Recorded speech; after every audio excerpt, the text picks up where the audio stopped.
Sir നമസ്കാരം. നമസ്കാരം. നിരന്തരം വിവാദ പ്രസ്താവനകൾ ഇറക്കുന്ന ആളായി മാറിയിരിക്കുന്നു SNDP യോഗം ജനറൽ സെക്രട്ടറി ശ്രീ വെള്ളാപ്പള്ളി നടേശൻ. അദ്ദേഹം കഴിഞ്ഞ കുറേ കാലങ്ങളായി ഇറക്കുന്ന പ്രസ്താവനകൾ ഇത് തന്നെയാണ് സൂചിപ്പിക്കുന്നത്. ഇപ്പൊ പുതിയ പ്രസ്താവന വന്നിരിക്കുന്നത് 2026 നിയമസഭാ തെരഞ്ഞെടുപ്പിന് ശേഷം ചുരുങ്ങിയ ഭൂരിപക്ഷത്തിനാണെങ്കിലും ഇടതുപക്ഷം ഭരണസമിതി രൂപീകരിക്കും, മന്ത്രിസഭ രൂപീകരിക്കും എന്നാണ് പറയുന്നത്. അതിനു മുൻപായിക്കൊണ്ട് കോൺഗ്രസിലെ മുഖ്യമന്ത്രി ചർച്ചകൾ നടക്കുന്നത് അപഹാസ്യമാണ്. ഇനി LDF അധികാരത്തിൽ വരികയാണെങ്കിൽ നാറിപ്പോകും എന്ന് പറയുന്നു. ഒപ്പം തന്നെ അദ്ദേഹം പറയുന്നു, UDF അധികാരം കിട്ടുകയാണെങ്കിൽ VD സതീശിനേക്കാൾ എന്തുകൊണ്ടും മുഖ്യമന്ത്രി സ്ഥാനത്തേക്ക് യോഗ്യനായിരിക്കുന്നത് KC വേണുഗോപാൽ തന്നെയാണ്. KC വേണുഗോപാലാണ് കേരളത്തിൽ UDF സ്ഥാനാർത്ഥികൾ എവിടെയൊക്കെ ഏതൊക്കെ സ്ഥാനാർത്ഥികൾ നിന്നാൽ വിജയിക്കും. KC വേണുഗോപാലാണ് UDF തെരഞ്ഞെടുപ്പ് ഫണ്ട് വരെ കണ്ടെത്താൻ വേണ്ടി അക്ഷീണം അശ്രാന്തം ഓടി നടന്ന് പരിശ്രമിച്ചത് എന്നൊക്കെയാണ് വെള്ളാപ്പള്ളി നടേശൻ പറയുന്നത്. കേരളത്തിന് അകത്തും പുറത്തും വെള്ളാപ്പള്ളി നടേശനെതിരെ നിരവധി കേസുകളുണ്ട് എന്നുള്ളതാണ് ഞാൻ മനസ്സിലാക്കിയിരിക്കുന്നത്. കേരളത്തിൽ മൈക്രോ ഫിനാൻസ് അടക്കം SNDP യോഗത്തിൻ്റെ ഒരു പ്രവർത്തകൻ ആത്മഹത്യ ചെയ്തത് ഉൾപ്പെടെയുള്ള നിരവധി വിഷയങ്ങളിൽ വെള്ളാപ്പള്ളി നടേശൻ പ്രതിക്കൂട്ടിൽ നിൽക്കുന്ന കാഴ്ചയാണ് കേരളം കണ്ടത്. ശാശ്വതികാനന്ദയുടെ മരണം ഉൾപ്പെടെ. ഇത്തരം കേസുകളിൽ നിന്ന് രക്ഷപ്പെടാൻ വേണ്ടി BDJS എന്നൊരു സംഘടനയുണ്ടാക്കി മകനെ NDAയുടെ ഘടകകക്ഷിയാക്കി, അതായത് BJPയുടെയും നരേന്ദ്രമോദിയുടെയും ഒത്താശക്കാരനാക്കി അവിടെ നിർത്തുകയും കേന്ദ്രത്തിന്റെ സംരക്ഷണം അതുവഴി ഉറപ്പുവരുത്തുകയും ഇവിടെ കേരളത്തിൽ ഭരണം മാറുന്നതിനനുസരിച്ചിട്ട് ഓരോരോ കക്ഷികളുടെ ചുവട് പിടിച്ചിട്ട് അവർക്ക് അനുകൂലമായ രീതിയിൽ നിൽക്കുന്ന ഒരു വെള്ളാപ്പള്ളി നടേശനെയാണ് കുറേ കാലങ്ങളായി കേരളം കാണുന്നത്. ഈ കഴിഞ്ഞ കുറേ കാലങ്ങളായി, അതായത് 10 വർഷത്തിലധികമായി പിണറായി വിജയൻ എന്ന ഒരു ബിംബത്തിന് ചുറ്റും കറങ്ങുന്ന വെള്ളാപ്പള്ളി നടേശനെയാണ് കണ്ടത്. ഇപ്പോഴും പിണറായി ഭക്തനായി തന്നെയാണ് വെള്ളാപ്പള്ളി ഇത്തരം പ്രസ്താവനകൾ ഇറക്കുന്നത്. KC വേണുഗോപാൽ മുഖ്യമന്ത്രിയായി വരണം എന്ന വെള്ളാപ്പള്ളി നടേശന്റെ പ്രസ്താവനയ്ക്ക് പിറകിലുള്ള യാഥാർത്ഥ്യം എന്താണ് എന്നാണ് എനിക്ക് സാറിനോട് ചോദിക്കാനുള്ളത്. അതെ, അപ്പം കാണുന്നതിനെ അപ്പ എന്ന് വിളിക്കുന്ന ഒരു സമീപനമുള്ള വെള്ളാപ്പള്ളി നടേശൻ തൻ്റെ സ്വയരക്ഷയ്ക്ക് വേണ്ടിയിട്ടാണ് ഇപ്പം KC വേണുഗോപാലിനെ കൂട്ടുപിടിച്ചിരിക്കുന്നത്. ആദ്യം അദ്ദേഹം വിചാരിച്ചത് VD സതീശനായിരിക്കും മുഖ്യമന്ത്രി, വേറെ തടസ്സങ്ങളൊന്നും ഇല്ലാന്ന് കരുതിയപ്പം VD സതീശനെ പുകഴ്ത്തിയും കൊണ്ടാണ് അദ്ദേഹം പ്രസ്താവന ഇറക്കിയത്. പിന്നീട് ഇതിൻ്റെ ഇടയിൽ വലിയ പല തരത്തിലുള്ള ഉരുണ്ടുമറിയലെല്ലാം കഴിഞ്ഞപ്പോൾ കെ സുധാകരൻ ഒരു ഫേസ്ബുക്ക് പോസ്റ്റ് വരികയും ഡൽഹി പോയി ഖാർഗേനെയൊക്കെ കണ്ടപ്പോൾ ഇപ്പോൾ അദ്ദേഹം ഒരു കാല് മാറിയപ്പം KC വേണുഗോപാലിൻ്റെ കൂടെ ചേർന്നിരിക്കുകയാണ്. ഇതേ KC വേണുഗോപാലിനെ കഴിഞ്ഞ ലോക്സഭാ ഇലക്ഷനിൽ തോൽപ്പിക്കാൻ നിന്ന ആളാണ് വെള്ളാപ്പള്ളി നടേശൻ. അപ്പോൾ അതുവരെ ഈ കഴിഞ്ഞ ഇലക്ഷൻ കഴിയുന്നവരെ VD സതീശനെ എല്ലാ തരത്തിലും മോശപ്പെടുത്തി ഒരു സാമുദായിക നേതാവിന് യോഗ്യമല്ലാത്ത രൂപത്തിലുള്ള വളരെ മ്ലേച്ഛമായ രൂപത്തിൽ സംസാരിച്ചുള്ള ഒരാളാണ് ഈ വെള്ളാപ്പള്ളി നടേശൻ. അത് കഴിഞ്ഞ് ഇലക്ഷൻ കഴിഞ്ഞ ഉടൻ തന്നെ VD സതീശൻ അനുകൂലമായി പ്രസ്താവന ഇറക്കി. അദ്ദേഹം മറുകണ്ഠം ചാടാൻ ശ്രമിച്ചു. അദ്ദേഹത്തിന് കൃത്യമായി മനസ്സിലായി ഇനി LDF അധികാരത്തിൽ വരാൻ പോകുന്നില്ല, പിണറായി വിജയൻ ഇനി അധികാരത്തിലേക്ക് എത്താൻ പോകുന്നില്ല. ആലപ്പുഴയിലടക്കം എല്ലാ സ്ഥലത്തും UDF വൻ മുന്നേറ്റം കാഴ്ചവെക്കാൻ പോവുകയാണ്. പ്രത്യേകിച്ചും അദ്ദേഹത്തിന് പെട്ടെന്ന് അറിയാൻ കഴിയുന്ന ആലപ്പുഴയും കൊല്ലവും പത്തനംതിട്ടയും കോട്ടയം അടക്കമുള്ള തിരുവനന്തപുരം അടക്കമുള്ള പ്രദേശങ്ങളാണ്. ആ പ്രദേശങ്ങളിലെല്ലാം തന്നെ LDFന് വലിയ തോതിലുള്ള തിരിച്ചടി വരാൻ പോകുന്നു, ഭരണം മാറാൻ പോകുന്നു എന്ന് കണ്ടതോടെ അദ്ദേഹം എന്ത് ചെയ്തു? മറുകണ്ഠം ചാടി. മുമ്പ് VS അച്യുതാനന്ദനാണ് അദ്ദേഹത്തിനെതിരെ മൈക്രോ ഫിനാൻസ് സംബന്ധമായിട്ട് 5000-ഓളം പേർ ഇദ്ദേഹത്തിന് തട്ടിപ്പിനിരയായിട്ടുണ്ടെന്നും ധാരാളം ആളുകൾ ആത്മഹത്യൻ്റെ വക്കിലാണെന്നും അദ്ദേഹം നടത്തുന്നത് തട്ടിപ്പാണെന്നും പറഞ്ഞുകൊണ്ട് ഹർജി കൊടുത്തത്. അതിൽ 146 കേസുകൾ എടുത്തിട്ടുണ്ട്. ആ കേസുകളിൽ ഒന്നും തന്നെ തീരുമാനമായിട്ടില്ല. VD സതീശൻ വരികയാണെങ്കിൽ തീരുമാനമുണ്ടാകുമെന്നുള്ള കാര്യത്തിൽ യാതൊരു സംശയമില്ല. പിണറായി വിജയൻ അദ്ദേഹത്തെ സംരക്ഷിച്ചു നിർത്തി കൊണ്ടിരിക്കുകയാണ്. അതേസമയത്ത് എൻഫോഴ്സ്മെന്റ് റെയ്ഡൊന്നും ഇല്ലാതെ മകനെ അദ്ദേഹം BDJSൽ എത്തിച്ച് അങ്ങനെ NDA കക്ഷിയാക്കി അങ്ങനെ സംരക്ഷണത്തിൽ കഴിയും. ഒരു ഭാഗത്ത് NDAയുടെ സംരക്ഷണം, മറുഭാഗത്ത് പിണറായിയുടെ സംരക്ഷണം. ഈ കേരളത്തിലെ പോലീസിന്റെ കാര്യങ്ങളിൽ അദ്ദേഹത്തിന് ആരുടെ സംരക്ഷണമാണ്? പിണറായിയുടെ സംരക്ഷണം, ഡൽഹിയിൽ അമിത്ഷായുടെ സംരക്ഷണം. ഇതുപോലൊരു ജീവിനെ നമ്മൾ കേരളത്തിൽ ഇതുവരെ കണ്ടിട്ടില്ല എന്നുള്ളതാണ് സത്യം. 10-15 വർഷമായി ഒരു കമ്പനിയായ SNDP-യുടെ കമ്പനി ആക്ട് പ്രകാരമുള്ള ഒരു രേഖയും കൃത്യമായ കണക്കും കൊടുക്കാതെ, ഓഡിറ്റിംഗ് കൊടുക്കാതെ തട്ടിപ്പ് നടത്തുന്നു എന്ന് കൃത്യമായി തെളിവുകൾ സഹിതം പുറത്തു വന്നിട്ടുള്ളതാണ്.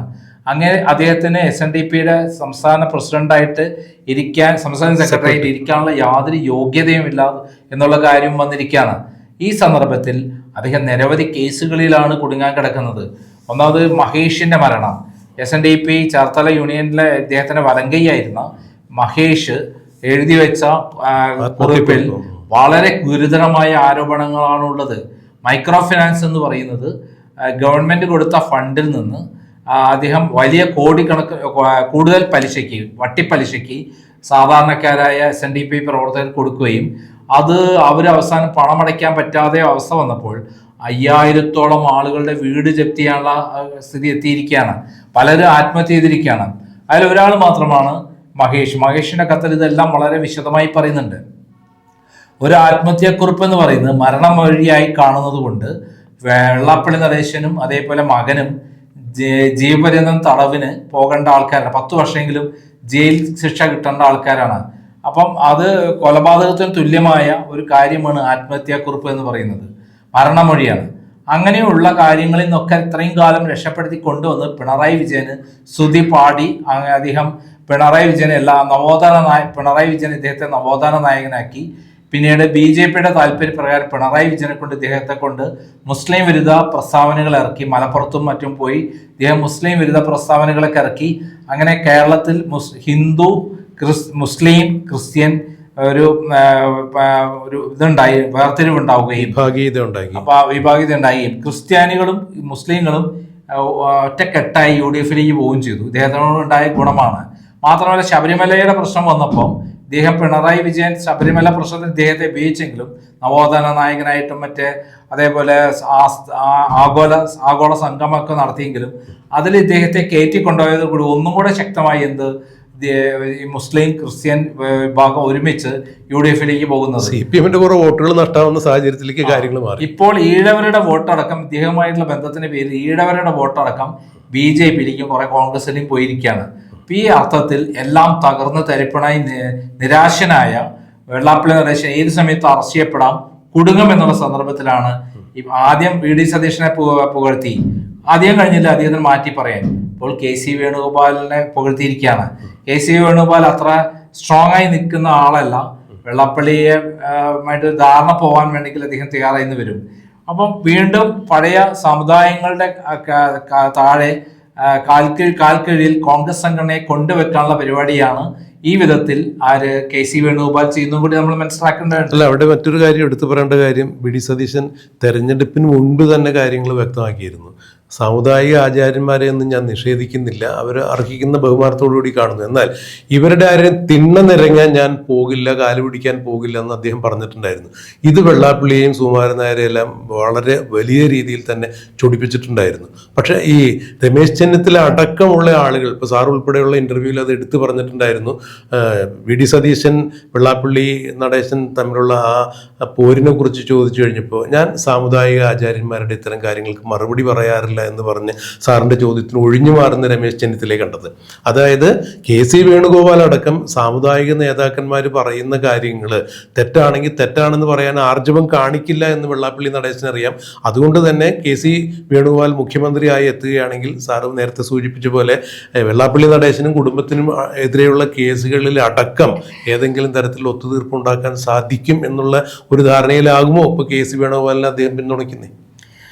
അതായത് നാളത്തേക്ക് VD സതീശനെ മറികടന്നൊരു MLA-മാർ കൂടുതൽ KC വേണുഗോപാലിനെ നിർത്തിയ ആൾക്കാരാണ് എന്ന് മനസ്സിലാക്കി മറുകണ്ഠം ചാടി KC വേണുഗോപാൽ മുഖ്യമന്ത്രി വരികയാണെങ്കിൽ അദ്ദേഹത്തിന് അതുവഴി അദ്ദേഹത്തിന്റെ കേസുകളിൽ നിന്ന് രക്ഷപ്പെടാമെന്നുള്ള ധാരണയിലാണ് ഈ കളികളൊക്കെ കളിക്കുന്നത്. ഒരു എളുപ്പമില്ലാതെയാണ് നിമിഷ നേരം കൊണ്ട് അദ്ദേഹം ഒരു ഭാഗത്ത് മറുകണ്ഠത്തിൽ ചാടുന്നു, മറുകണ്ഠം അടുത്ത ഘട്ടത്തിലേക്ക് ചാടുന്നത്. അതായത് KC വേണുഗോപാലിനെ മുന്നിൽ നിർത്തി അദ്ദേഹം ഇപ്പോൾ തന്നെ KC വേണുഗോപാലിനെ ആണ് മുഖ്യമന്ത്രിയായി വരുന്നത് നല്ലതെന്നാണ് പറയുന്നത്. അതിനു മുമ്പ് എന്താ പറഞ്ഞത്? VD സതീശനല്ല, രമേശ് ചെന്നിത്തല മുഖ്യമന്ത്രിയെ വരുന്നതാണ് നല്ലതെന്നാണ് പറഞ്ഞിരുന്നത്. അതെ, സത്യത്തിൽ ഇപ്പോൾ രമേശ് ചെന്നിത്തലയും വി ഡി സതീശനും ഒറ്റക്കെട്ടായി മാറിയിരിക്കുകയാണ്. കാരണം KC വേണുഗോപാൽ വരുന്നതിന് അവിഹിതമായ ഇടപെടലിലൂടെ മുകളിൽ നിന്ന് കെട്ടിയിറക്കേണ്ട സ്ഥലമല്ല കേരളം എന്ന് മനസ്സിലാക്കി വി ഡി സതീശൻ രമേശ് ചെന്നിത്തല ഇപ്പോൾ ഒന്നായിരിക്കുകയാണ്. ആ സന്ദർഭത്തിൽ KC വേണുഗോപാൽ വരുമെന്ന് അറിയില്ല. കളിച്ചു നോക്കുകയാണ് ആര്, വെള്ളാപ്പള്ളി നടേശൻ. ഏത് വേഷം കെട്ടുന്നതിനും ഒരു എളുപ്പവും ഇല്ലാത്തൊരു സാമുദായിക നേതാവാണ് ആര്, വെള്ളാപ്പള്ളി നടേശൻ. സ്വന്തം ഈഴവരുടെ ഉന്നമനമല്ല, ഈഴവരുടെ പേരിൽ കൊള്ള ചെയ്ത് കോടികൾ ഉണ്ടാക്കി തട്ടിപ്പ് നടത്തുക എന്നുള്ളത് മാത്രമാണ് അദ്ദേഹം ചെയ്തുകൊണ്ടിരിക്കുന്നത്. ഈഴവർ അദ്ദേഹത്തിന്റെ കൂടെ ഇല്ല എന്നുള്ള തെളിവാണ് ആലപ്പുഴയിൽ നിന്ന് കഴിഞ്ഞ ശേഷം KC വേണുഗോപാൽ അടക്കമുള്ള കോൺഗ്രസ് നേതാക്കൾ വിജയിച്ചത്. അല്ലെങ്കിൽ LDF വിജയിക്കണ്ടേ? LDFനല്ലേ പിന്തുണ കൊടുത്തത്. അപ്പൊ ഈ വിധത്തിൽ ഒരു മുടക്കാച്ചരക്കായ വെള്ളാപ്പള്ളി നടേശനെ ആരെങ്കിലും തലയിൽ കയറ്റി വെച്ചാൽ അത് അവർക്ക് കൂടി ബാധ്യതയായി മാറും എന്നുള്ള കാര്യത്തിൽ സംശയമില്ല.